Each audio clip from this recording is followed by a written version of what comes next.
আমার বিয়ের দিন আমি নিজের চোখে দেখলাম আমার বড় ভাই রাফিন চুপিসারে আমার পানীয়র গ্লাসে কিছু একটা মিশিয়ে দিচ্ছে। আমি চিৎকার করিনি, কাউকে কিছু বলিনি। নিঃশব্দে সুযোগ বুঝে আমার গ্লাসটা ওর গ্লাসের সঙ্গে বদলে দিলাম। তারপর সে গ্লাস তুলে ঠোঁটের কোণে এক চিলতে হাসি ফুটিয়ে বলল, অভিনন্দন ছোট বোন, আমার চমকটা আর একটু পরেই দেখতে পাবে। আমি শুধু মুচকি হেসে তার দিকে তাকিয়ে রইলাম। তারপর সে নিজের হাতেই সে পানীয়টা শেষ করে ফেলল। মাত্র ৩০ মিনিট পর পুরো বিয়ের অনুষ্ঠানে উপস্থিত সবাই এমন এক দৃশ্যের সাক্ষী হলো যা কেউ কোনোদিন ভুলতে পারবে না। ঠিক ৩০ মিনিট পর রাফিনের মুখের সে আত্মতৃপ্তির হাসি একেবারে মিলিয়ে গেল।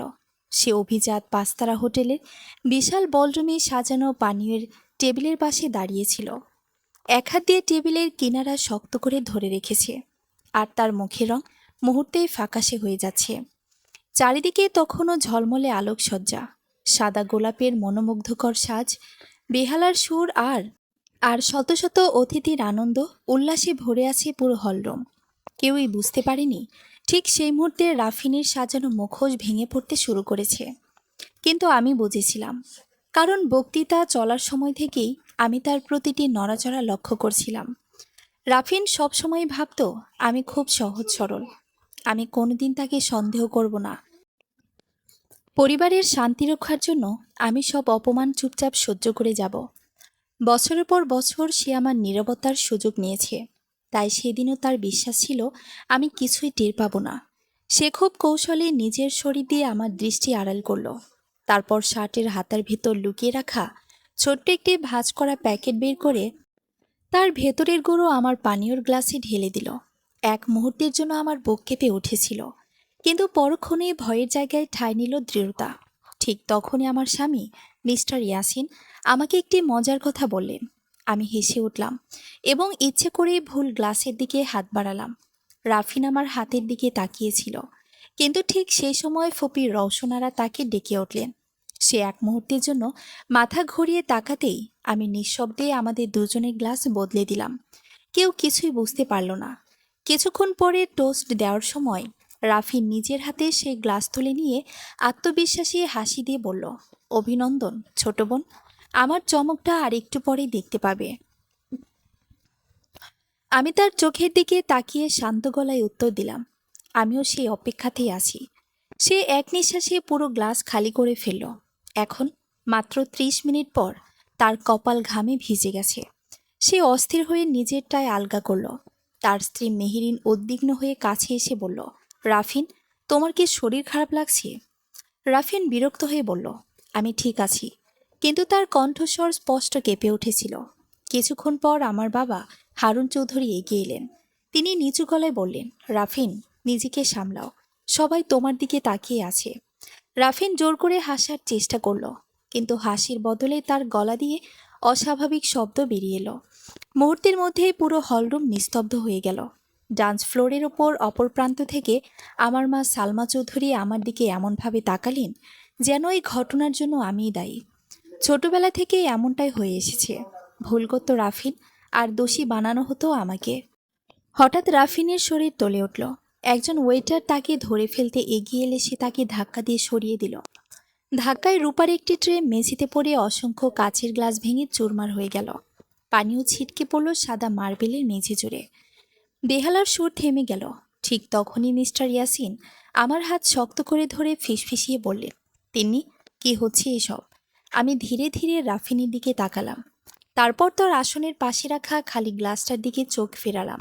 শান্ত কণ্ঠে বললাম, মনে হচ্ছে রাফিনের সাজানো চমকটা আজ তার নিজের কাছে আগে পৌঁছে গেছে। আমার কথা শুনে রাফিনীর চোখ বিস্ফোরিত হয়ে গেল। জীবনে এই প্রথম আমি দেখলাম সে আমাকে ভয় পাচ্ছে। পরের মুহূর্তে তার দুই হাঁটু ভেঙে গেল। শত শত অতিথির সামনে সজোরে মেঝেতে লুটিয়ে পড়ল সে। পুরো হলরুমে এমন নীরবতা নেমে এলো যেন কয়েক সেকেন্ডের জন্য সময় নিজেই থেমে গেছে। মুহূর্ত আগেও যেখানে হাসি, করতালি আর বেহালার সুর চারপাশে মুখরিত ছিল, সেখানে শুধু আতঙ্কে ভরা নিঃশ্বাসের শব্দ শোনা যাচ্ছে। রাফিন সাদা মার্বেলের মেঝেতে হাঁটু গেড়ে পড়ে আছে। তার কপাল বেয়ে ঘাম ঝরছে, বুক দ্রুত ওঠানামা করছে, আর চোখ দুটো বিস্ফোরিত হয়ে আমার দিকে স্থির হয়ে আছে। সে চোখে প্রথমবারের মতো আমি ভয় দেখলাম। যে মানুষটা সারা জীবন আমাকে দুর্বল ভেবেছে, সে বিশ্বাস করত আমি কখনো তার বিরুদ্ধে দাঁড়াতে পারবো না। সেই মানুষটাই আজ নিজের সাজানো ফাঁদে আটকা পড়ে অসহায় হয়ে গেছে। আমি নিশ্চুপ দাঁড়িয়ে রইলাম। আমার মুখে কোনো উল্লাস নেই, কোনো প্রতিশোধের হাসিও নেই, শুধু এক অদ্ভুত শান্তি। কারণ আমি জানতাম আজকের দিনটা শুধু আমার বিয়ের দিন নয়, সত্য প্রকাশের দিনও। এত বছরের অপমান, মিথ্যা অভিযোগ আর অবহেলার হিসাব আজ থেকে বদলাতে শুরু করবে। মিস্টার ইয়াসিন আমার হাত শক্ত করে ধরে রেখেছিলেন। তিনি বুঝতে পারছিলেন এই ঘটনার পেছনে এমন কিছু আছে যা এখনও কেউ জানে না। আমি শুধু তার হাতের চাপ অনুভব করলাম। তিনি আমার দিকে তাকিয়ে ধীরে বললেন, তিন্নি, তোমার চোখে ভয় নেই। তুমি কি আগে থেকে কিছু জানতে? আমি তার দিকে তাকিয়ে শুধু বললাম, সব প্রশ্নের উত্তর খুব শীঘ্রই পেয়ে যাবেন। ঠিক তখনই কয়েকজন ওয়েটার আর হোটেলের মেডিকেল টিম ছুটে এলো। তারা রাফিনকে তুলে বসানোর চেষ্টা করতেই সে হঠাৎ আমার দিকে আঙ্গুল তুলে কাপা গলায় বলতে শুরু করলো, ও ও করেছে, ও আমার সঙ্গে বিশ্বাসঘাতকতা করেছে। তার কথা পুরোপুরি শেষ হওয়ার আগেই বাবা হারুন চৌধুরী গর্জে উঠলেন, তিন্নি, আবার কি করেছো তুমি? এত বড় ঘটনার মাঝেও বাবার প্রথম সন্দেহটা আমার দিকেই এলো। এতে আমি একটুও অবাক হলাম না। ছোটবেলা থেকে এটাই দেখে এসেছি, রাফিনের ভুল মানেই আমার শাস্তি। আমার যখন 10 বছরের, রাফিন বাবার অফিসের গুরুত্বপূর্ণ কাগজ নষ্ট করেছিল, কিন্তু সবাইকে বলেছিল আমি করেছি। সেদিনও আমাকে না শুনেই বাবা সবার সামনে চড় মেরেছিলেন। মা তখন শুধু দাঁড়িয়ে দেখেছিলেন। তারপর স্কুল জীবনে আমার প্রতিটি অর্জনকে রাফিন নিজের প্রভাব দিয়ে ছোট করে দিয়েছে। বিশ্ববিদ্যালয়ে ভর্তি হওয়ার সময় আমার স্কলারশিপের চিঠিটাও সে লুকিয়ে ফেলেছিল। পরে আমি যখন জানতে পারি, তখন সুযোগটা হারিয়ে গেছে। অথচ বাবা মা ভেবেছিলেন আমি ইচ্ছে করেই পড়তে চাইনি। সেই সব স্মৃতি এক মুহূর্তেই চোখের সামনে ভেসে উঠল। আজও একই দৃশ্য। ছেলে মাটিতে পড়ে আছে, আর মেয়ে নিশ্চয়ই দোষী, যেন এটাই তাদের চিরন্তন বিশ্বাস। আমি শান্তভাবে বাবার দিকে তাকিয়ে বললাম, আপনি অন্তত একবার জানতে চাইতে পারতেন আসলে কি হয়েছে। বাবা রাগে কাঁপতে কাঁপতে বললেন, তোর নাটক আমি অনেক দেখেছি। আজ যদি রাফিনের কিছু হয়, আমি কখনো তোকে ক্ষমা করব না। তার কথা শেষ হতে মিস্টার ইয়াসিন সামনে এগিয়ে এলেন। তার কণ্ঠে ভদ্রতা ছিল, কিন্তু দৃঢ়তাও ছিল স্পষ্ট। তিনি বললেন, আঙ্কেল, কাউকে দোষী বলার আগে সত্যটা জানা দরকার। তিনি এতক্ষণ একটা অস্বাভাবিক আচরণ করেনি। আমি সবকিছু নিজের চোখে দেখেছি। বাবা বিস্মিত হয়ে আমার দিকে তাকালেন। হয়তো ভাবতে পারেননি নতুন জামাই প্রথম দিনেই আমার পাশে দাঁড়াবে। মা সালমা চৌধুরী তীক্ষ্ণ দৃষ্টিতে আমার দিকে তাকিয়ে বললেন, তুই জন্মের পর থেকেই এই সংসারে অশান্তি এনে দিয়েছিস। কথাটা শুনে আমার বুকটা হালকা কেঁপে উঠল, কিন্তু এবার আর চোখে জল এলো না, কারণ আমি জানতাম কান্নার দিন শেষ হয়েছে। এর মধ্যে রাফিনের স্ত্রী মেহেরিন কাঁদতে কাঁদতে তার পাশে বসে পড়েছে। সে বারবার ডাকছে, রাফিন, চোখ খোলো, আমার দিকে তাকাও। কিন্তু রাফিন যেন নিজের মধ্যেই ডুবে যাচ্ছে। সে হঠাৎ নিজের গলা চেপে ধরে কাশতে শুরু করলো। ডাক্তার দ্রুত তার রক্তচাপ মাপলেন। তারপর বললেন, অবিলম্বে হাসপাতালে নিতে হবে। শরীরে কোনো অজানা রাসায়নিক পদার্থের প্রতিক্রিয়া হতে পারে। কথাটা শুনেই চারিদিকে ফিসফাস শুরু হয়ে গেল। অতিথিরা একে অপরের দিকে তাকিয়ে নানা কথা বলতে লাগলেন। কেউ বলছেন খাবারে বিষ ছিল, কেউ বলছেন হয়তো হার্ট অ্যাটাক।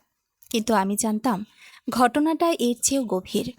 ঠিক তখনই একজন পুলিশ কর্মকর্তা, যিনি অনুষ্ঠানে অতিথি হিসেবে এসেছিলেন, সামনে এগিয়ে এলেন। তিনি পরিস্থিতি দেখে বললেন, এই মুহূর্তে যে গ্লাস থেকে তিনি পান করেছিলেন সেটা কেউ স্পর্শ করবেন না। সঙ্গে সঙ্গে হোটেল কর্তৃপক্ষ গ্লাসটি আলাদা করে রাখল। অফিসার আরও বললেন, প্রয়োজনীয় ফরেনসিক পরীক্ষার ব্যবস্থা করা হবে। রাফিনের মুখের রং আরও বদলে গেল। সে দুর্বল কণ্ঠে বলতে লাগলো, না, ওই গ্লাস পরীক্ষা করার দরকার নেই। কথাটা শুনেই অফিসারের ভ্রু কুঁচকে গেল। তিনি শান্তভাবে বললেন, আপনি নিজেই কেন পরীক্ষার বিরোধিতা করছেন? রাফিন কোনো উত্তর দিতে পারল না, শুধু আতঙ্কে আমার দিকে তাকিয়ে রইল। আমি বুঝলাম সে এখন সব বুঝে গেছে। যে গ্লাসটা সে আমার জন্য প্রস্তুত করেছিল সেটাই তার শরীরে পৌঁছে গেছে। মিস্টার ইয়াসিন ধীরে ধীরে আমার পাশে এসে দাঁড়ালেন। খুব নিচু গলায় বললেন, তিন্নি, তুমি কি আমাকে সত্যিটা বলবে? আমি কয়েক সেকেন্ড চুপ থেকে বললাম, হ্যাঁ, কিন্তু সবার সামনে। কারণ এতদিন আমার বিরুদ্ধে যত মিথ্যা বলা হয়েছে, আজ সত্যিটাও সবাই একসঙ্গে শোনো। তিনি আমার দিকে তাকিয়ে মাথা নাড়লেন। তার চোখে কোনো সন্দেহ ছিল না, শুধু বিশ্বাস ছিল। জীবনে প্রথমবার আমি অনুভব করলাম কেউ আমার কথা না শুনেই আমাকে দোষী ভাবছে না। হোটেলের বিশাল হলরুমে সবাই তখন আমাদের চারপাশে জড়ো হয়েছে। আমি ধীরে ধীরে সামনে এগিয়ে গেলাম। কণ্ঠে কোনো কাঁপুনি ছিল না। আমি বললাম, আজ আমার বিয়ের দিন। আমি চাইনি এই আনন্দের দিনে কোনো অশান্তি হোক, কিন্তু আমার নিজের চোখে দেখেছি রাফিন আমার পানীয় গ্লাসে একটি সাদা গুঁড়ো মিশিয়েছিল। আমি চিৎকার করিনি, কারণ আমি জানতে চেয়েছিলাম সে আসলে কি করতে চায়। তাই সুযোগ বুঝিয়ে গ্লাসটা বদলে দিয়েছিলাম। আমার কথা শেষ হতেই পুরো হলরুমে বিস্ময়ের গঞ্জন ছড়িয়ে পড়ল। বাবা চিৎকার করে উঠলেন, মিথ্যে, আমার ছেলে এমন কাজ করতেই পারে না। আমি শান্তভাবে উত্তর দিলাম, তাহলে ফরেনসিক রিপোর্টই সত্য বলবে। রাফিন মরিয়া হয়ে উঠে বসার চেষ্টা করল, কিন্তু শরীরে আর শক্তি নেই। তিনি কাপা গলায় বলল, তুই তুই আমাকে শেষ করে দিলি। আমি তার দিকে তাকিয়ে বললাম, না ভাইয়া, আমি কাউকে শেষ করিনি। তুমি শুধু নিজের জন্য যা প্রস্তুত করেছিলে সেটাই নিজের হাতে পান করেছ। ঠিক সেই মুহূর্তে হলরুমের বড় স্ক্রিনের পাশে দাঁড়িয়ে থাকা হোটেলের নিরাপত্তা ব্যবস্থাপক দ্রুত এগিয়ে এলেন। তিনি জানালেন, পুরো অনুষ্ঠানে সিসিটিভি ক্যামেরায় রেকর্ড হয়েছে। পানীয় পরিবেশনের জায়গাটিও ক্যামেরার আওতায় ছিল। কথাটা শুনে রাফিনের মুখ থেকে শেষ রক্তবিন্দুটুকুও যেন সরে গেল।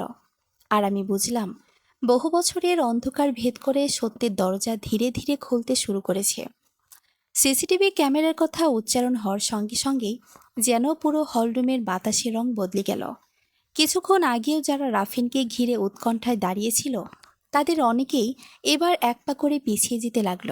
প্রত্যেকের চোখে একই প্রশ্ন, যদি সত্যি ক্যামেরায় সব ধরা পড়ে থাকে, তাহলে এতক্ষণ ধরে যে অভিযোগ, যে চিৎকার, যে নাটক চলছিল, তার আসল অপরাধীকে। আমি নীরবে দাঁড়িয়ে রইলাম। আমার বুকের ভেতর ঝড় বলেও মুখে তার কোনো ছাপ ফুটতে দিলাম না, কারণ আমি জানতাম তাড়াহুড়ো করে কিছু বলার সময় এখনো আসেনি।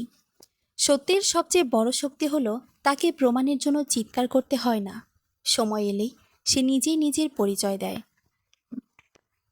অন্যদিকে রাফিনের কপালে ঘামের ফোঁটা আরো ঘন হয়ে উঠল। সে একবার আমার দিকে, একবার নিরাপত্তা ব্যবস্থাপকের দিকে তাকাচ্ছিল। তার চোখে এমন আতঙ্ক ছিল যা আমি আগে কখনো দেখিনি।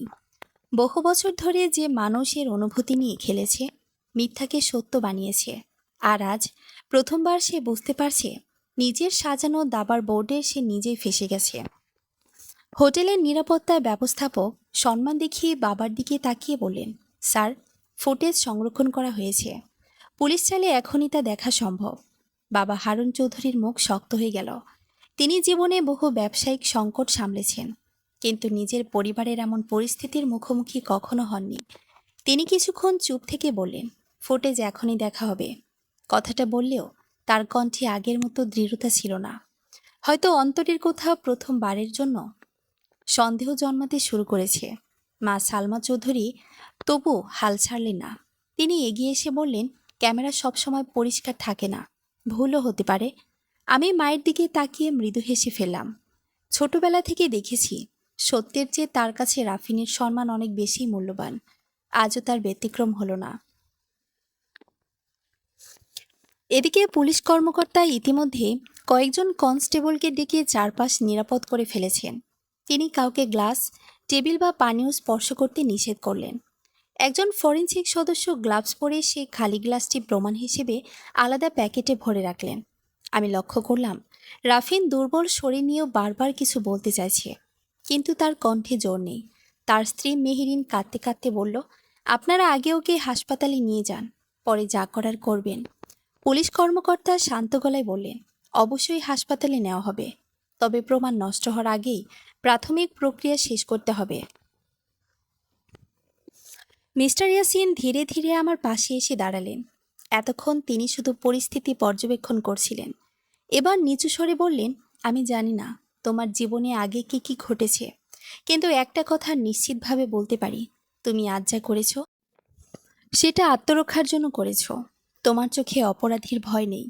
তার কথাগুলো আমার বুকের ভেতর জমে থাকা বহু বছরের বরফে প্রথম উষ্ণতার স্পর্শ এনে দিল। বিয়ের পর প্রথম দিনেই একজন মানুষ আমাকে বিশ্বাস করছে, এটাই আমার কাছে নতুন এক অনুভূতি।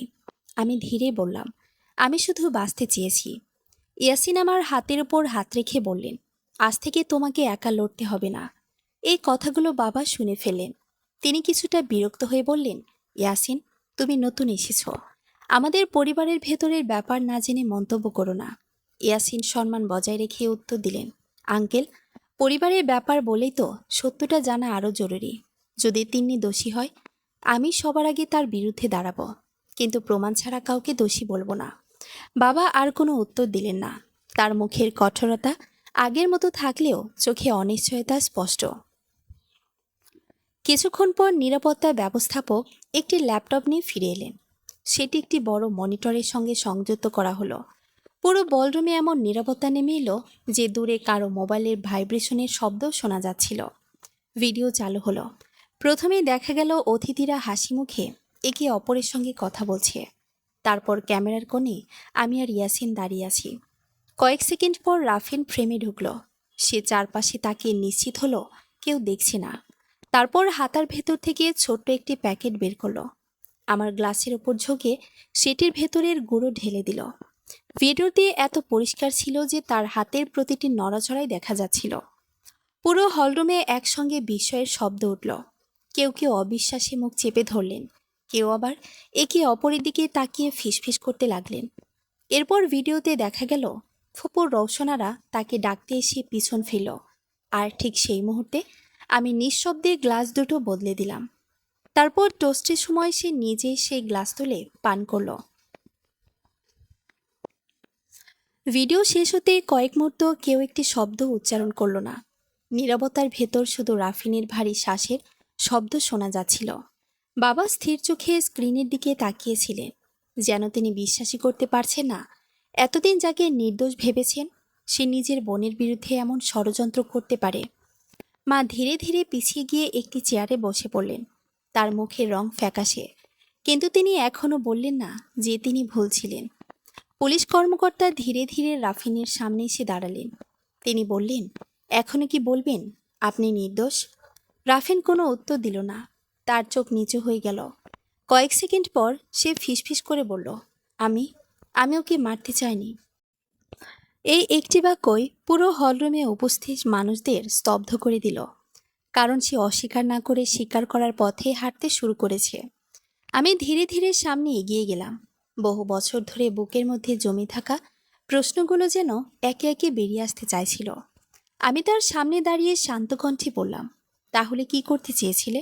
আমার বিয়ের দিন আমাকে অপমান করতে, আমাকে অসুস্থ করে সবাইকে দেখাতে যে আমি মানসিক ভারসাম্যহীন, নাকি আরো বড় কোনো পরিকল্পনা ছিল?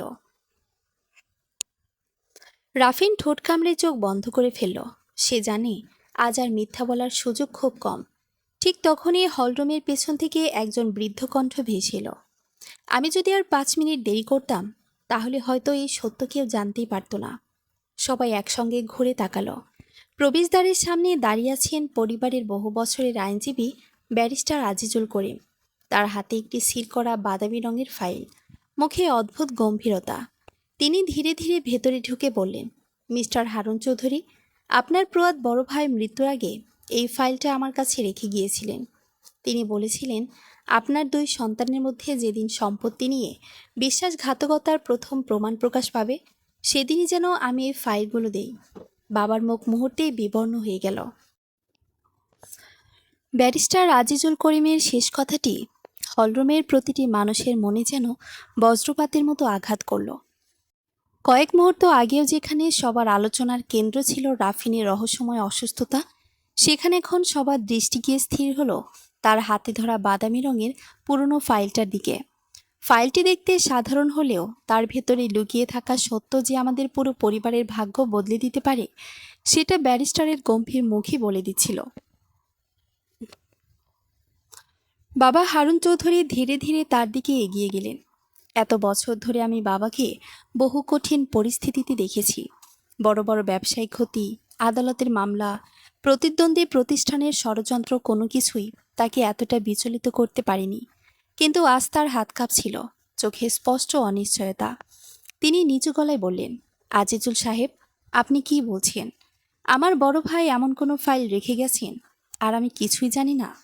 ব্যারিস্টার শান্তভাবে মাথা নাড়লেন। আপনি জানতেন না, কারণ তিনি নিজেই আমাকে শপথ করিয়েছিলেন।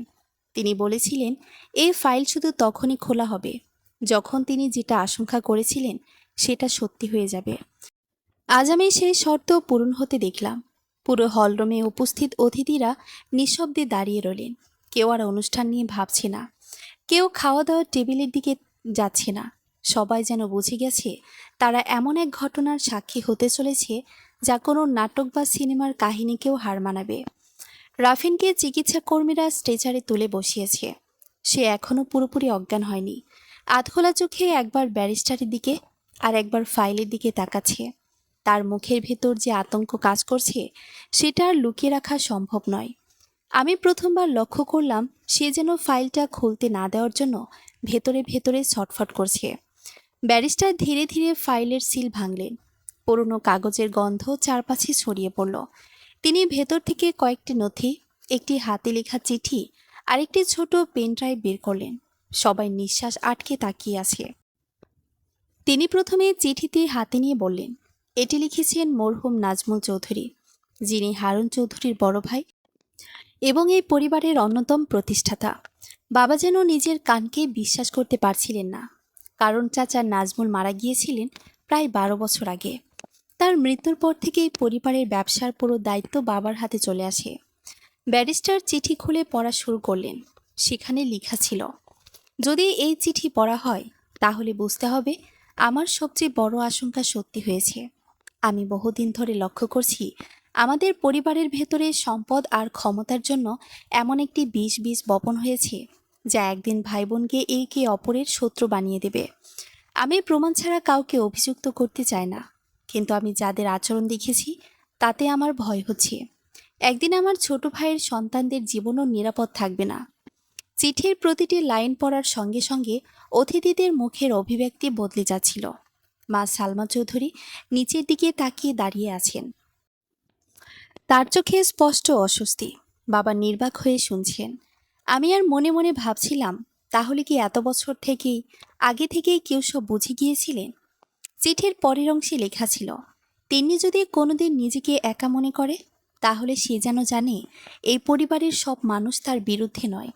আমি তার নামে কিছু সম্পদ আলাদা করে আইনিগতভাবে সংরক্ষণ করেছি, তবে এই সিদ্ধান্তের কথা আমি কাউকে জানাইনি, কারণ আমি জানি সত্য প্রকাশের আগেই যদি এই খবর বাইরে যায় তাহলে তাকে বিপদে পড়তে হবে। এ কথাটা শুনে পুরো হলরুমে আরেক দফা গুঞ্জন শুরু হয়ে গেল। আমি হতভম্ব হয়ে দাঁড়িয়ে রইলাম। আমার নামে সম্পদ, অথচ আমি কোনোদিন জানতামই না। বাবা বিস্ময়ে ব্যারিস্টারের দিকে তাকিয়ে বললেন, এটা অসম্ভব, আমি তো কখনো এসব শুনিনি। ব্যারিস্টার শান্তভাবে আরেকটি নথি সামনে ধরলেন।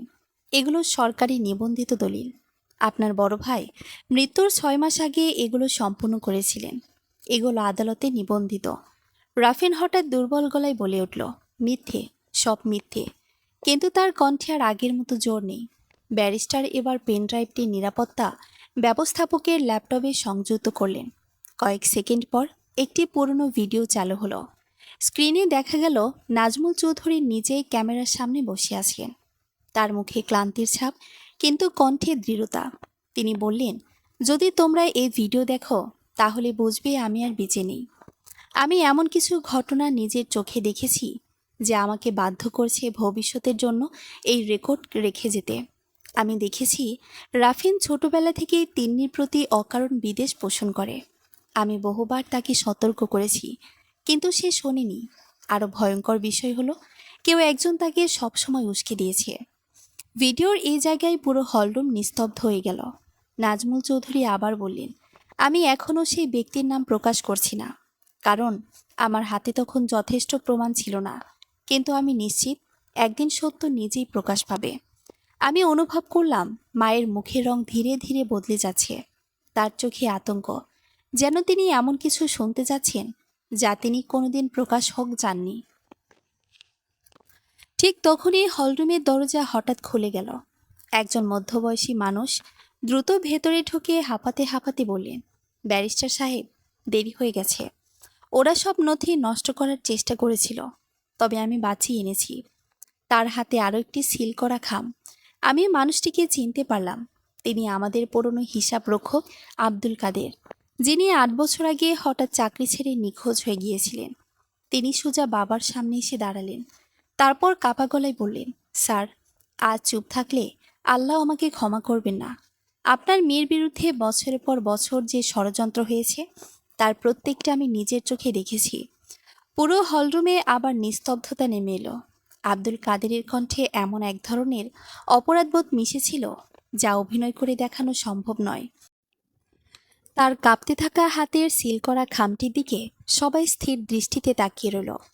তিনি কয়েক মুহূর্ত চোখ বন্ধ করে গভীর শ্বাস নিলেন, যেন বছর পর বছর বুকের ভেতর চাপা পড়ে থাকা সত্য বলার সাহস সঞ্চয় করছেন। তারপর ধীরে ধীরে বললেন, আজ যদি আমি চুপ থাকি, তাহলে শুধু একটা নির্দোষ মেয়ের জীবন নয়, একজন মৃত মানুষের শেষ ইচ্ছাকেও আমি বিশ্বাসঘাতকতা করব। আমি আর সেই পাপের বোঝা বইতে পারছি না।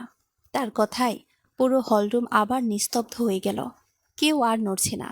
পুলিশ কর্মকর্তাও তাকে থামালেন না, কারণ তিনি বুঝতে পেরেছেন এ মানুষটির কাছে এমন তথ্য রয়েছে যা পুরো মামলার মোড় ঘুরিয়ে দিতে পারে।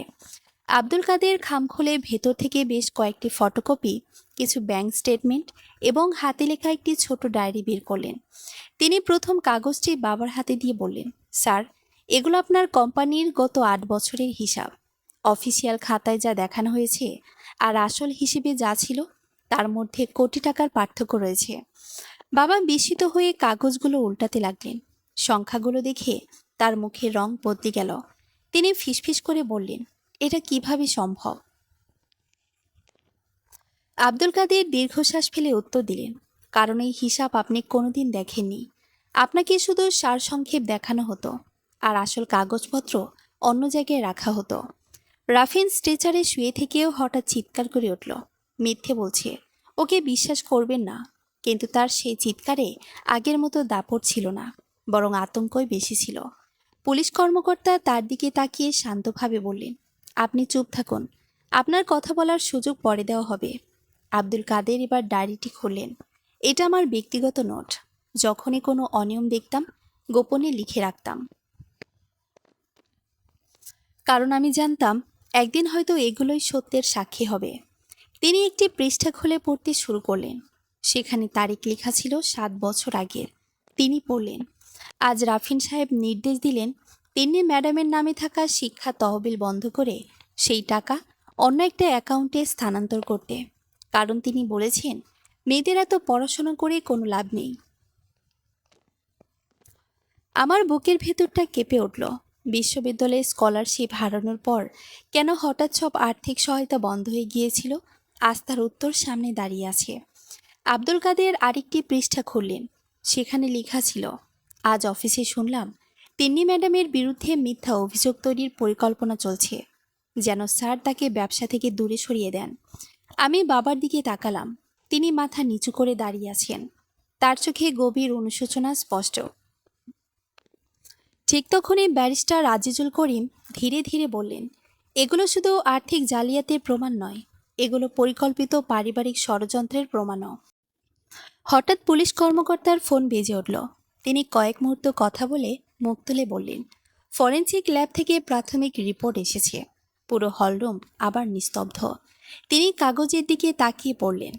রাফিন যে পানীয় পান করেছেন, তাতে এমন শক্তিশালী স্যাসিটিভ পাওয়া গেছে, যার নির্দিষ্ট মাত্রার বেশি গ্রহণ করলে মানুষ অচেতন হয়ে যেতে পারে। তবে এটি প্রাণঘাতী বিষ নয়। উদ্দেশ্য ছিল ভুক্তভোগীকে দীর্ঘ সময়ের জন্য অচেতন করা। সবাই একসঙ্গে আমার দিকে তাকালো। আমি শান্তভাবে বললাম, তাহলে পরিকল্পনা ছিল আমাকে বিয়ের অনুষ্ঠানে অচেতন করে দেওয়া। পুলিশ কর্মকর্তা মাথা নাড়লেন। প্রাথমিকভাবে তাই মনে হচ্ছে, কিন্তু কেন, সেটা এখনো জানা যায়নি। এই প্রশ্নের উত্তর যেন অনেকক্ষণ ধরেই অপেক্ষা করছিল। মেহেরিন হঠাৎ ভেঙে পড়ে কাঁদতে কাঁদতে বলল, আমি আর লুকিয়ে রাখতে পারছি না। আমি সব জানতাম না, কিন্তু কয়েকদিন আগে রাফিনকে বলতে শুনেছিলাম, বিয়েটা শেষ হওয়ার আগেই তিন্নিকে মানসিকভাবে অসুস্থ প্রমাণ করতে হবে, তাহলে সে কোনো সম্পত্তির দাবি করতে পারবে না। বাবা যেন বজ্রাহত হলেন। কে বলছো তুমি? মেহেরিন কান্নার মাঝেই বলল, ও বলেছিল বিয়ের মঞ্চে যদি তিন্নি অদ্ভুত আচরণ করে বা অচেতন হয়ে পড়ে তাহলে সবাই ভাববে ওর মানসিক সমস্যা আছে। পরে চিকিৎসার নামে ওকে অনেকদিন আড়ালে রাখা যাবে। আমার চোখ বন্ধ হয়ে গেল। এতটা ঘৃণা, এতটা পরিকল্পনা, শুধু সম্পত্তির জন্য। ঠিক তখনই ব্যারিস্টার আজিজুল করিম আরেকটি নথি সামনে ধরলেন। মিস্টার হারুন চৌধুরী, এখন সময় হয়েছে আপনি এটাও জানুন। তিনি দলিল খুলে পড়লেন। আপনার বড় ভাই মৃত্যুর আগে কোম্পানির 40% শেয়ার আইনগতভাবে তিন্নির নামে হস্তান্তর করেছিলেন, কিন্তু শর্ত ছিল তার বিয়ের দিন এই নথি প্রকাশ করা হবে। এক মুহূর্তের জন্য পুরো হলরুমে যেন কেউ নিঃশ্বাসও নিল না। রাফিন চোখ বড় বড় করে দলিলের দিকে তাকিয়ে রইল। তারপর দুর্বল কণ্ঠে বিড়বিড় করে বলল, তাহলে এতদিন আমি যে সব করেছি। কথাটা শেষ করার আগেই তার চোখ উল্টে গেল। সে সম্পূর্ণ অচেতন হয়ে পড়ল। অ্যাম্বুলেন্স কর্মীরা দ্রুত তাকে নিয়ে বেরিয়ে গেল। আর আমি বুঝলাম, এখন আর লড়াই শুধু পারিবারিক বিশ্বাসঘাতকতার নয়, এখন শুরু হবে আইনের লড়াই। কারণ রাফিন হাসপাতালে গেলেও তার বিরুদ্ধে জমা হওয়া প্রমাণগুলো কোথাও যাচ্ছে না। অ্যাম্বুলেন্সের সাইরেনের শব্দ ধীরে ধীরে দূরে মিলিয়ে যাওয়ার পরও 5 তারকা হোটেলের বিশাল হলরুমের উপস্থিত কেউ নিজের জায়গা থেকে নড়ল না। কয়েক ঘন্টা আগে যে স্থানটি আমার জীবনের সবচেয়ে আনন্দের দিন উদযাপনের জন্য সাজানো হয়েছিল, সেটি এখন একটি অপরাধ তদন্তের কেন্দ্রে পরিণত হয়েছে। চারিদিকে পুলিশ সদস্যরা প্রমাণ সংগ্রহ করছে। ফরেনসিক টিম প্রতিটি গ্লাস, প্রতিটি বোতল, এমনকি টেবিলের উপর কাপড় পর্যন্ত পরীক্ষা করছে। অতিথিদের অনেকে বাড়ি যেতে চাইছিলেন, কিন্তু তদন্তের সাথে সবাইকে কিছু সময় অপেক্ষা করতে বলা হয়েছে। আমি চুপচাপ দাঁড়িয়েছিলাম। আমার সাজ আর বিয়ের ভারী পোশাক সবকিছু যেন হঠাৎ অর্থহীন মনে হচ্ছিল। জীবনের নতুন অধ্যায় শুরু হওয়ার কথা ছিল আজ, অথচ আমি দাঁড়িয়ে আছি নিজের পরিবারের বিরুদ্ধে, সবচেয়ে বড় সত্যের সাক্ষী হয়ে।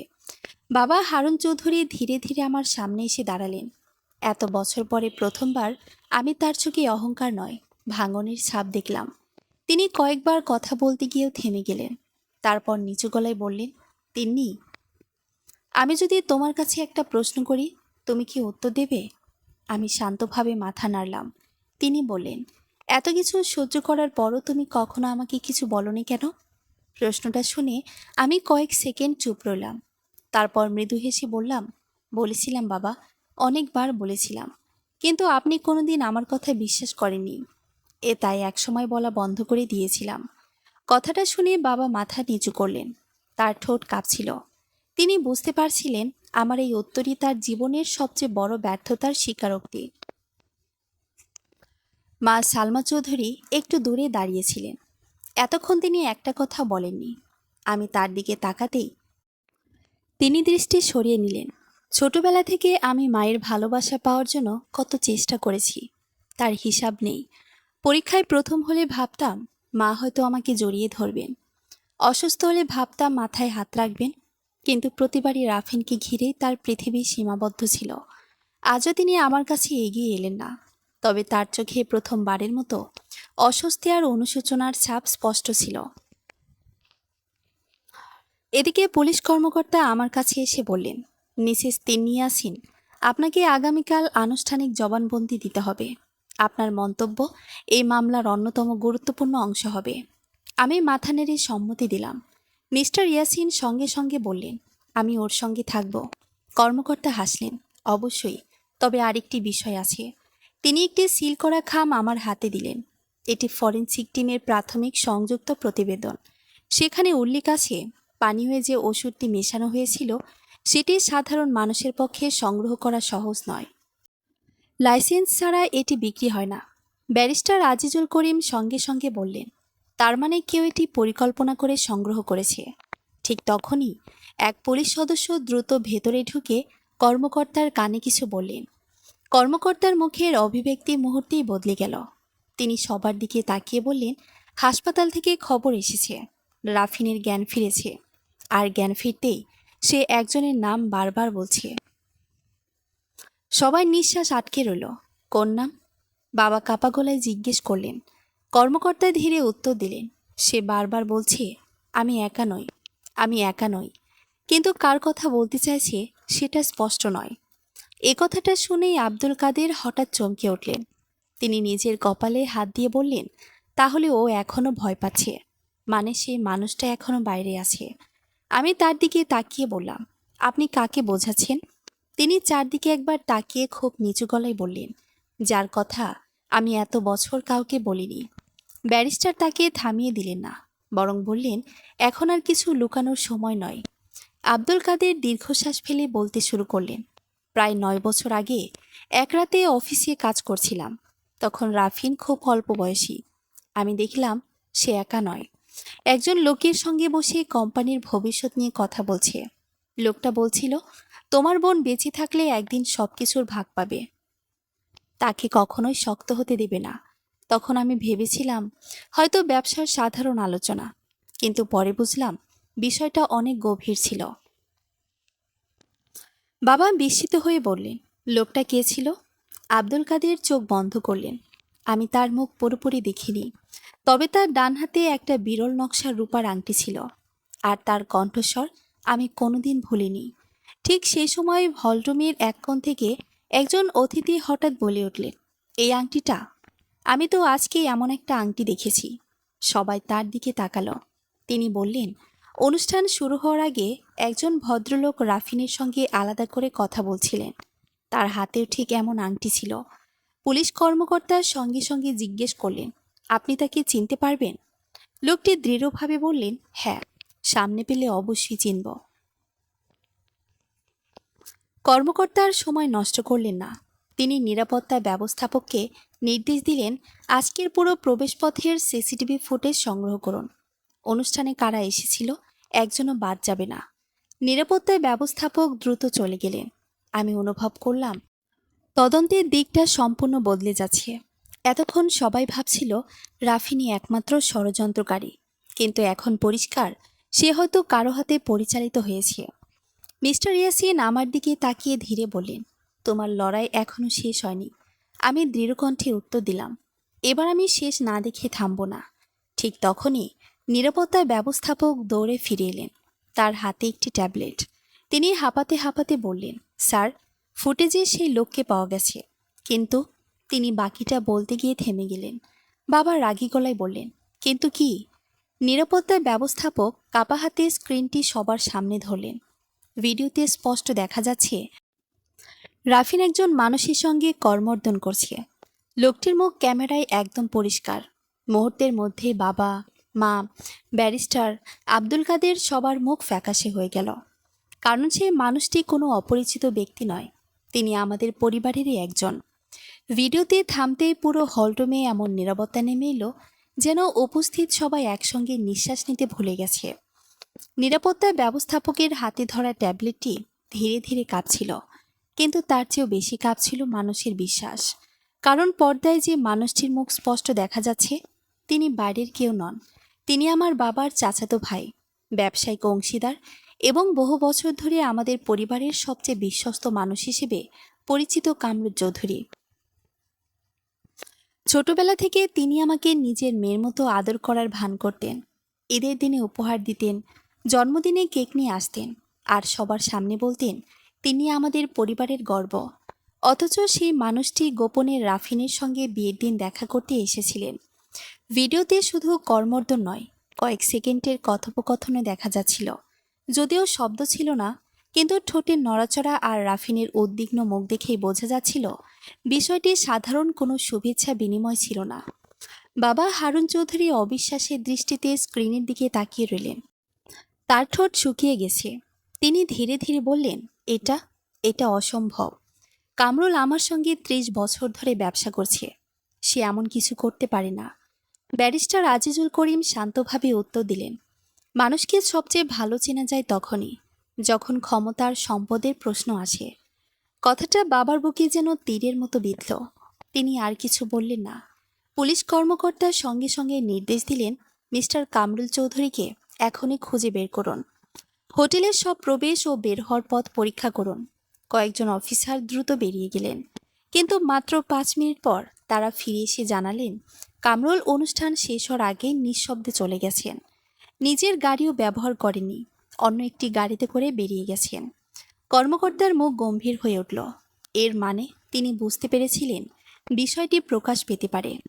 ঠিক তখনই আব্দুল কাদের হঠাৎ বলে উঠলেন, আমি একটা কথা এতক্ষণ বলিনি। সবাই তার দিকে তাকালো। তিনি দীর্ঘশ্বাস ফেলে বললেন, কয়েক বছর আগে কোম্পানির একটি গোপন বৈঠকে আমি ভুল করে ঢুকে পড়েছিলাম। সেখানে রাফিন আর কামরুল সাহেব একসঙ্গে বসেছিলেন। আমাকে দেখে তারা কথা বলা বন্ধ করে দেন। বেরিয়ে আসার সময় আমি শুধু একটি বাক্যই শুনেছিলাম, তিনি যতদিন বেঁচে থাকবে আমাদের পরিকল্পনা সফল হবে না। তখন আমি কথাটার অর্থ বুঝিনি, আজ বুঝতে পারছি। মা সালমা চৌধুরী হঠাৎ মাথা তুলে বললেন, না, এটা সত্যি হতে পারে না। তার কণ্ঠ কাঁপছিল। কামরুল ভাই আমাকে সবসময় বলতেন, তিনি খুব আবেগপ্রবণ, ব্যবসা সামলাতে পারবে না, তাই রাফিনকে শক্ত হতে হবে। আমি ভেবেছিলাম তিনি ভালো পরামর্শ দিচ্ছেন। আমি মায়ের দিকে তাকিয়ে রইলাম। আজ তিনি প্রথমবার স্বীকার করলেন যে তিনি অন্যের কথায় আমাকে বিচার করেছেন, কিন্তু সেই স্বীকারোক্তি আমার শৈশব ফিরিয়ে দিতে পারবে না। এদিকে হাসপাতালে থাকা রাফিনের অবস্থার খবর এলো। সে পুরোপুরি সুস্থ নয়, কিন্তু কথা বলতে পারছে। পুলিশ তার কাছে প্রাথমিক জিজ্ঞাসাবাদ শুরু করেছে। কিছুক্ষণ পর তদন্ত কর্মকর্তা ফোনে জানালেন, রাফিন স্বীকার করেছে ওষুধ সে নিজে মিশিয়েছিল, তবে পরিকল্পনাটি তার একার ছিল না। বাবার বুক থেকে যেন একটা দীর্ঘ নিঃশ্বাস বেরিয়ে এলো। তিনি দেয়ালের সঙ্গে হেলান দিয়ে দাঁড়িয়ে পড়লেন। এতদিন যাকে উত্তরাধিকারী বানানোর স্বপ্ন দেখেছেন, সেই ছেলেই আজ নিজের অপরাধ স্বীকার করছে। ব্যারিস্টার আজিজুল করিম তখন নাজমুল চৌধুরীর ফাইল থেকে আরেকটি দলিল বের করলেন। তিনি বললেন, আমি এতক্ষণ এটা পড়িনি, কারণ সময় আসেনি, এখন এসেছে। তিনি কাগজটি খুলে পড়তে শুরু করলেন। সেখানে লেখা ছিল, যদি কোনোদিন তিন্নির জীবনের উপর হামলা বা ষড়যন্ত্রের প্রমাণ পাওয়া যায়, তাহলে কোম্পানির সমস্ত সিদ্ধান্ত গ্রহণের ক্ষমতা সাময়িকভাবে তিন্নির হাতে যাবে, যতক্ষণ না আদালত চূড়ান্ত সিদ্ধান্ত দেয়। বাবার চোখ বিস্ময়ে বড় হয়ে গেল। তিনি ধীরে ধীরে আমার দিকে তাকালেন। আমি কিছু বললাম না। এতদিন যাকে তিনি অযোগ্য ভাবতেন, আজ আইন তাকে সেই দায়িত্ব দিয়ে রেখেছে। ঠিক তখনই তদন্ত কর্মকর্তার আরেকটি ফোন এলো। তিনি স্পিকার অন করে দিলেন। ওপাশ থেকে শোনা গেল, রাফিন একটা গুরুত্বপূর্ণ তথ্য দিয়েছে। সে বলেছে, কামরুল চৌধুরী শুধু তাকে উস্কে দেননি, কোম্পানির নথি জাল করার কাজও করিয়েছিলেন। আর আসল উদ্দেশ্য ছিল পুরো ব্যবসা নিজের নিয়ন্ত্রণে নেওয়া। হলরুমে উপস্থিত অতিথিদের মধ্যে চাপা গুঞ্জন শুরু হয়ে গেল। যারা এতক্ষণ এই ঘটনাকে পারিবারিক ঝগড়া ভাবছিলেন, তারা এখন বুঝলেন এটি বহু বছরের পরিকল্পিত আর্থিক অপরাধ। হঠাৎ নিরাপত্তা ব্যবস্থাপক আবার দৌড়ে এলেন। তার হাতে একটি ছোট্ট কালো ব্যাগ। তিনি বললেন, স্যার, এই ব্যাগটি ভিআইপি লাউঞ্জে পড়েছিল, পরিচ্ছন্নতা কর্মীরা পেয়েছে। পুলিশ ব্যাগ খুলতেই ভেতর থেকে বেরিয়ে এলো কয়েকটি নকল ছিল, কিছু ফাঁকা চেক বই, একটি ভুয়া পরিচয়পত্র এবং একটি ইউএসবি ড্রাইভ। তদন্ত কর্মকর্তা সঙ্গে সঙ্গে ইউএসবি ড্রাইভটি পরীক্ষা করার নির্দেশ দিলেন। কয়েক মিনিট পর স্ক্রিনে একটি ফোল্ডার খুলল। তার ভেতরে শত শত স্ক্যান করা নথি, জমির দলিল, ব্যাংক লেনদেন, জাল স্বাক্ষরের নমুনা, আরেকটি ভিডিও ফাইল। ভিডিওটি চালু হতেই সবাই স্তব্ধ হয়ে গেল। ভিডিওতে দেখা যাচ্ছে কামরুল চৌধুরী রাফিনকে বলছেন, মনে রাখবে, তিনি যদি কখনো সত্যিটা জেনে যায়, তাহলে ওকে সমাজের চোখে পাগল বানিয়ে দেবে। মৃত মানুষ কথা বলতে পারে না, কিন্তু মানসিক রোগীর কথাও কেউ বিশ্বাস করে না। এই একটি বাক্যই পুরো মামলার মোড় ঘুরিয়ে দিল। পুলিশ কর্মকর্তার সঙ্গে সঙ্গে ঘোষণা করলেন, কামরুল চৌধুরীর বিরুদ্ধে গ্রেফতারি পরোয়ানার আবেদন করা হবে। দেশের সব সীমান্তে তার তথ্য পাঠানো হচ্ছে। আমি জানালার বাইরে তাকালাম। রাত প্রায় শেষ। পূর্ব আকাশে আলো ফুটতে শুরু করেছে। আমাদের জীবনের সবচেয়ে অন্ধকার রাত শেষের দিকে, কিন্তু এখনও একটি অধ্যায় বাকি। আদালতে দাঁড়িয়ে সব অপরাধীর বিচার দেখার অধ্যায়। পূর্ব আকাশে সূর্যের প্রথম আলো ফুটতে শুরু করলেও আমার জীবনের দীর্ঘ অন্ধকার রাতের শেষটা তখনও বাকি ছিল। বিয়ের সাজে কাটানো সেই রাতের পরের কয়েকটি সপ্তাহ যেন স্বপ্ন আর দুঃস্বপ্নের মাঝামাঝি কোথাও আটকে ছিল। দেশের প্রায় সব বড় সংবাদ মাধ্যমে একই খবর, ব্যবসায়ী পরিবারের বিয়ের অনুষ্ঠানের ষড়যন্ত্র, বোনকে ফাঁসাতে গিয়ে ভাইয়ের বিপর্যয়, সম্পত্তির লোভে পারিবারিক বিশ্বাসঘাতকতা। কিন্তু আমার কাছে এসব খবরের শিরোনামের চেয়েও গুরুত্বপূর্ণ ছিল একটি বিষয়। এবার আর সত্যকে চাপা দেওয়া যাবে না। পুলিশের তদন্ত দ্রুত এগোতে লাগলো। হোটেলের সিসিটিভি, ফরেনসিক রিপোর্ট, আব্দুল কাদেরের নথি, ব্যারিস্টার আজিজুল করিমের সংরক্ষিত দলিল এবং উদ্ধার হওয়া এসইউভি ড্রাইভ, সব মিলিয়ে তদন্তকারীরা এমন একটি চিত্র পেলেন যা বহু বছরের পরিকল্পিত অপরাধের গল্প বলে। রাফির নিজের প্রথম জবানবন্দিতে অনেক কিছু লুকানোর চেষ্টা করেছিল, কিন্তু একের পর এক প্রমাণ সামনে আসতে থাকলে তার আর অস্বীকার করার সুযোগ থাকলো না। অবশেষে সে স্বীকার করল, কয়েক বছর আগে থেকেই কামরুল চৌধুরী তাকে বোঝাতে শুরু করেছিলেন যে কোম্পানির প্রকৃত উত্তরাধিকারী একমাত্র সেই হওয়া উচিত। তিনি যদি কোনোদিন নিজের অধিকার বুঝে যায়, তাহলে ব্যবসার বড় অংশ তার হাতে চলে যাবে। সেই লোভী ধীরে ধীরে তাকে নিজের বোনের শত্রুতে পরিণত করেছিল। কামরুল চৌধুরী অবশ্য এত সহজে ধরা দেননি। বিয়ের রাতে তিনি শহর ছেড়ে পালিয়ে গিয়েছিলেন, কিন্তু দেশের সব সীমান্তে তার তথ্য পাঠানো হয়েছিল। 4 দিন পর একটি সীমান্তবর্তী এলাকায় পুলিশের বিশেষ অভিযানে তিনি গ্রেফতার হন।